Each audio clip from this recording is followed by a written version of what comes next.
Morning everyone. So our today's lead code question is 3714, that is longest balance substring part 2.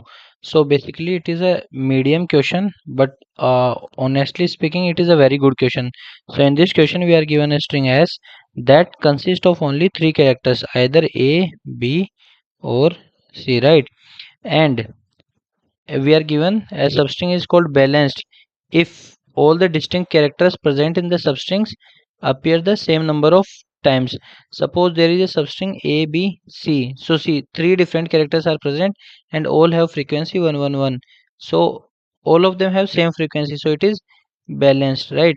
But suppose let's take another substring a, b, c. So now a has two frequencies, so this substring is not balanced, right? And at the end we have to return the length of the longest balanced substring present in the string s, right?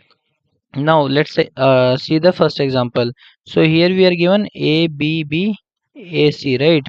So if you'll see this string a, b, b, a, so a has frequency 2, b has frequency 2. So two distinct character a and b are present with equal frequency, so we get our answer as 4. Next we have A B, this string A B C C. So if you'll see this string A B C, all of them has frequency 1. So we get our answer as 3. So if you'll see the constraints, string length can be up to 10 ki power 5. What does that mean? Either we have to think of some solution of big of n or big of n log n, right? Our big of n square solution will not work. It will give us time limit exceed. And as contains string as contains only three characters a, b and c.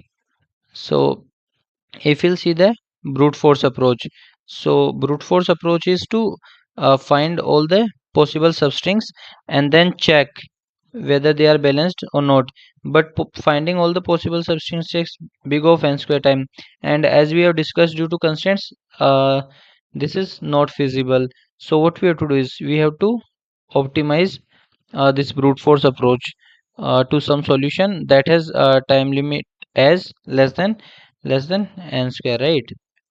So if you'll see the what you call our substring, suppose this is I and j, some string is present here. So what are the different possible cases that makes this substring I to j as balanced? So case first, only either A, B or C has added to the substring from I to J. Suppose A, B, C, D. This is up to I. Then we add A. So see, all characters are similar only.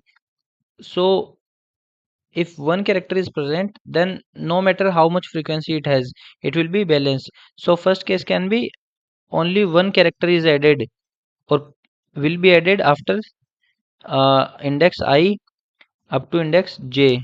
Okay, what can be the second case? Second case is either a or b is added, a or c is added, b or c is added, and all three has added to the substring from I to j. So right, this is a case 2. What case 3 can be?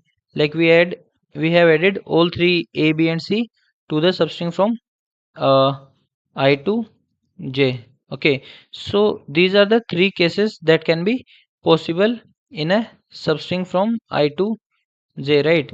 So if you'll see how we'll be handling each case independently. So let's see. So first case is only one character is added, right? So that character can be either a, b or c, right? So it will be balanced always, because if a single character is there in a substring, then that substring will be balanced. So what we can do is we can directly find the maximum consecutive runs of the same character, right? Suppose we are given a string a, b, c, a. So which one is the longest balance substring? This one, having character a with frequency 4, right? So first of all, what we'll do is to handle the case 1, that is single character as in the longest run. So what we'll do is we'll make the answer as 1, and then we'll start from the first character to the last character, and in inside we are using a while loop. What it will do is it will keep shifting the index until we are getting the same character, right? And once we get a different characters, we stop this while loop, and our answer will be maximum of answer comma the length is, suppose this is I and this is j, so length is j minus I, and then we increase our I to j, like we'll check from this index. So this is the case 1 where only single character is added after index I. Next is case 2. So in case 2, as you already seen, two characters can be added, right? So what can be those two characters? Either it can be AB, AC, or we say BC. So in this case, the count of C at index I and count of C at index j should be same. In this case, count of B at index I to index j is same if I to j substring I to j is balanced. Similarly, in this case, count of A should be same, right? Because these characters haven't been added, only either this character or this character has been added, right? So this is written similar here. Any two different characters has been added to the substring from I to j, so the count of the third will be the same. And whichever two has been added, let's suppose we have added A and B. Okay, if we have added A and B in the substring from I to j, so for it to be balanced, the number of A's added should be equal to the number of B's added, right? Here suppose, because no C is there in this string, so if it this substrings to be balanced, number of A added equal to number of B added, right? And count of C should not change. I am taking example as A and B as added and C is constant. So in this case, the number of A added is equal to number of B added, and count of C should not change. So let's make it generalize. Okay, so let's say the characters added are X and Y, and the third character is Z. Okay, so here we are again and again talking about count, and we need to find the change in the count. So isn't it pointing to prefix, right? Prefix of prefix count. So if you'll see prefix of x at index j, it denotes, so we have taken character x and y, so prefix of x, that is count of character x from 0 to j minus prefix of x, so let's say I. So how I will find the count of number of x added? Prefix at j minus prefix at I. And how will I find for y? Prefix of y at j minus prefix of y at I. So both will give us the count of x and count of y. And for the substring to be balanced, both these counts should be equal, right?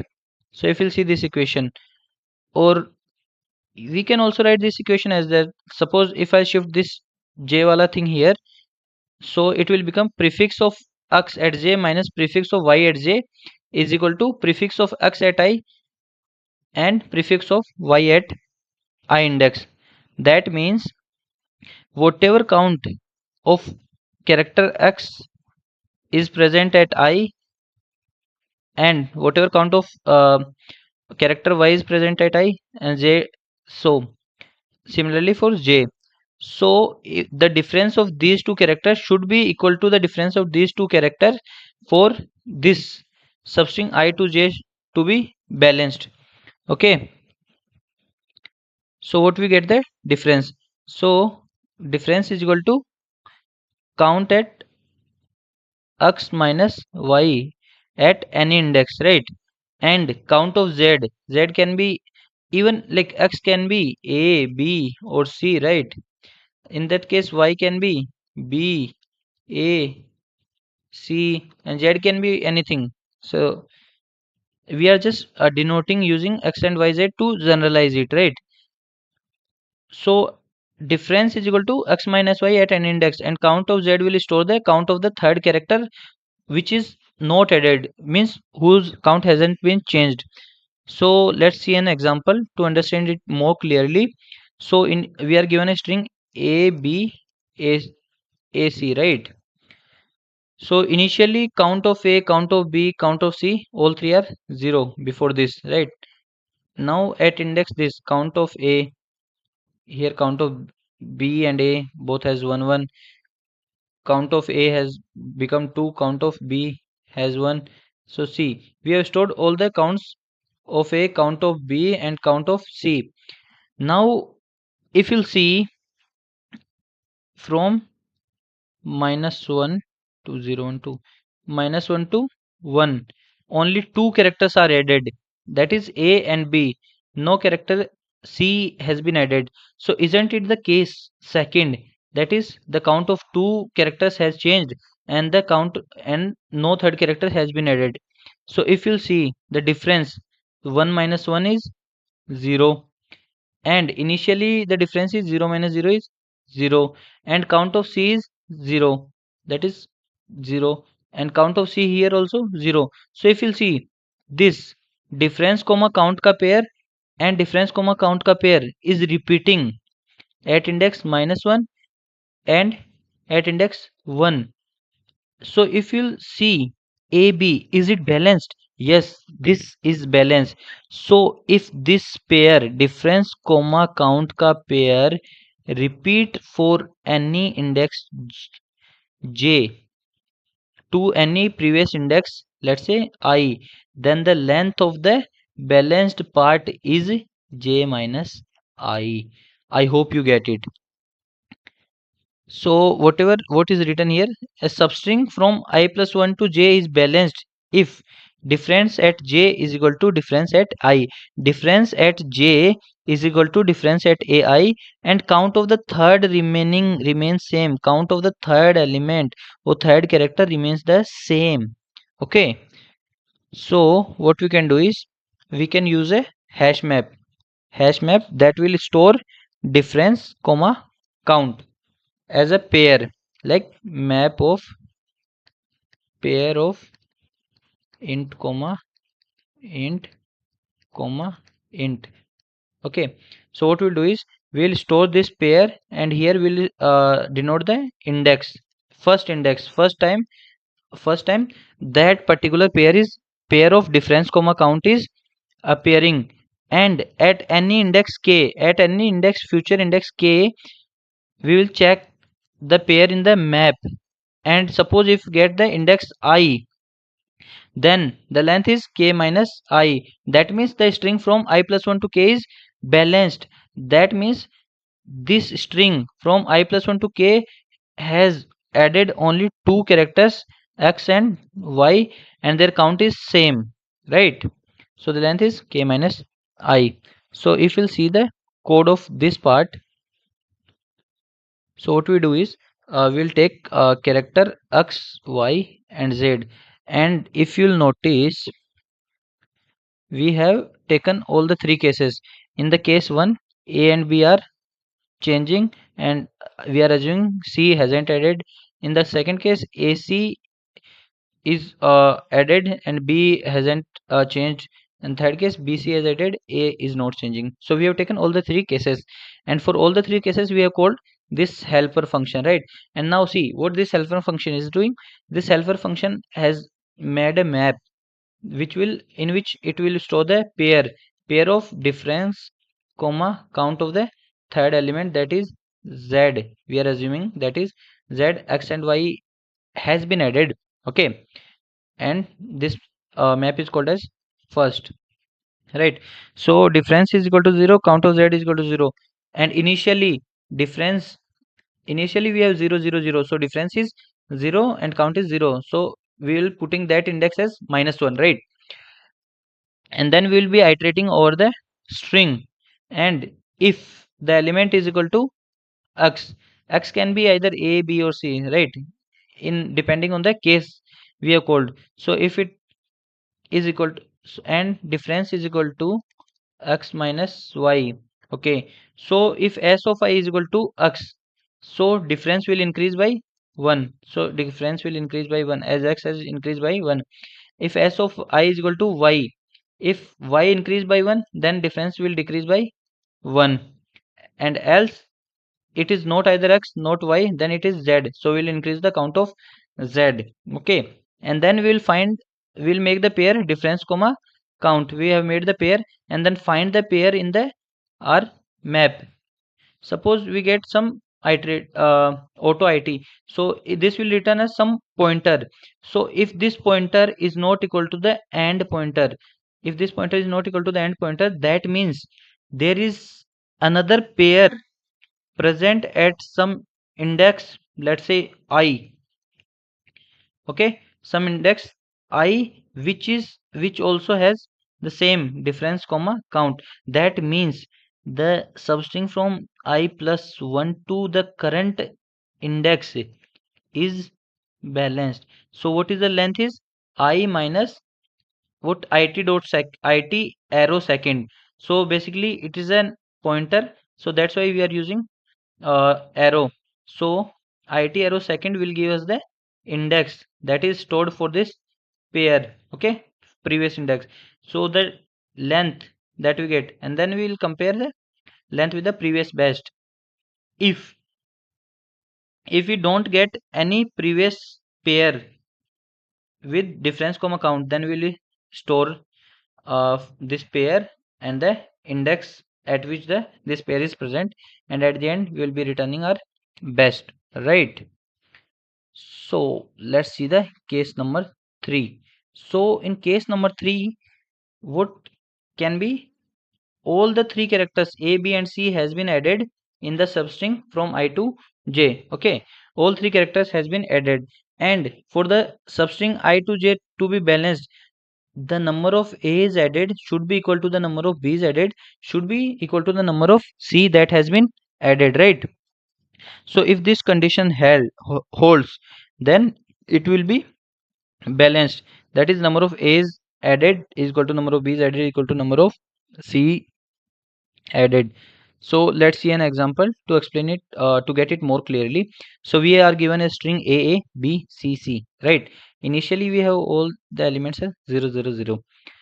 Okay, so if you'll see here, we also should calculate D1 and D2. Okay, so if you'll see this part ABC is the answer, right?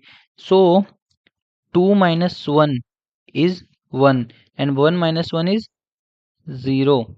Or one more thing we can do is 2 minus 1. Number of A's added is 1. Number of B's added is 1 minus 0, 1. Number of C's added is 1 minus 0, 1. So number of A added equal to number of B added equal to number of C. So this is what I have written.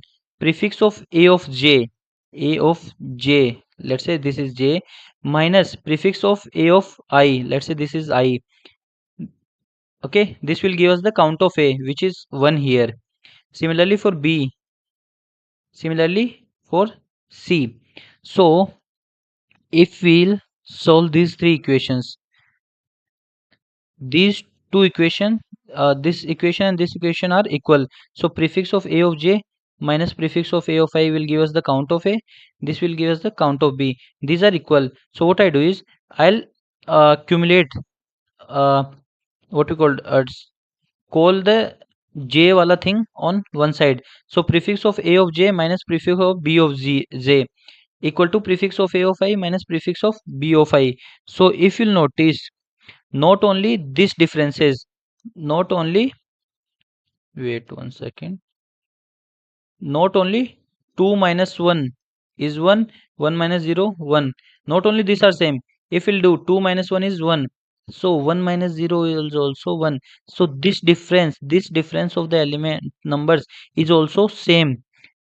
And that is what I am trying to point out here. Prefix of A at index j and prefix of B at index j, and the difference is equal to prefix of A at index I and prefix of b at index I. So this is equal. Similarly, if we'll solve for a and c, we get prefix of a at index j, prefix of c at index j, their difference is equal to difference of prefix of a at index I, prefix of a at index c. So d1, if we'll take two variable, d1 is equal to count of a minus count of b, d1 is equal to this count of a minus count of b, and d2 is count of a minus count of c. So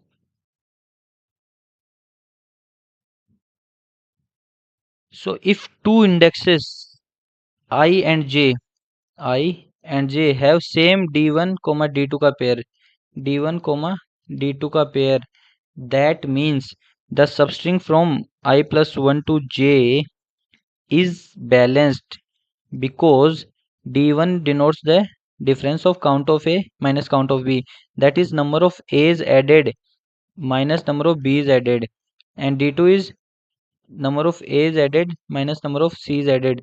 If both these are equal, then 2 into a's added is equal to b's added plus c's added, and already we have seen a's added is equal to b's added.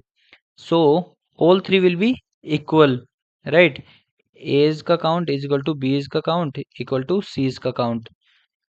This is what these things are pointing. So what will be our approach for this third case? So we'll be what we'll be doing is, uh, we'll be walking through the string, maintain counts of a, b and c, then compute d1 and d2. d1 is equal to count of a minus count of b, and d2 is equal to count of a minus count of c, a minus b, a minus c, and show the first index where each pair appears, each pair of what, d1 comma d2. And when, if this same pair is seen again, then we will update the max length. So let me show you an example to. So we are given a string a b c c. So which string is the balanced one? So abc is the balanced one. So if you see d1 10 and 10, both are same. Okay, that means this part of the string is balanced. Isn't it balanced? Yes, it is balanced. So if you notice this, so this is our approach. Okay, let's see the code for this third part.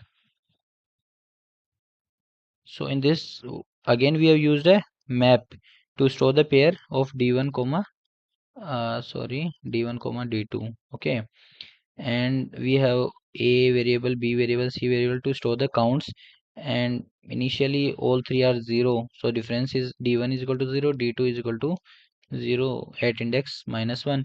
Iterating over the array, if we get a, increase the count of a, if we get b, increase the count of b, if we get c, increase the count of c, and then d1 is equal to b minus a, d2 is equal to c minus a, and then we'll be finding this pair in the set. if we if we get this in the map, then what we do is we'll compute the length, that is I minus it is our iterator, or we can say pointer, that's why we will be using arrow and second. So map has key and value. So it arrow first will give us the key, it arrow second will give us the value, that is the index of the this previous pair where it was seen earlier, and then we'll update our answer. If it is not seen earlier, then we'll be pushing this pair in the map, right? And one more important thing is that normally we don't have a map of pair of int comma int. Okay, so for making this, we have constructed a struct of pair hash. Okay, and if you have noticed, every time we have called the our function, or we have defined our map, we have used this pair hash struct. Okay, so what we are doing is, how we are storing is, so suppose in pair we have a and b. So what we are doing is, we are taking a 64-bit number, a number, each number here can be up to 32 bit, and then we have shifted our a to 32 bits. Okay, so first 32 bits is a, and then second 32 bits is b. So here our map is, instead of storing a pair a b, it is storing a number, this a and b of 64 bits. So basically this is a jugaad. Okay, so I hope I am able to explain you the whole process. So if you like the video, please make sure to like, share and subscribe the channel. Thank you.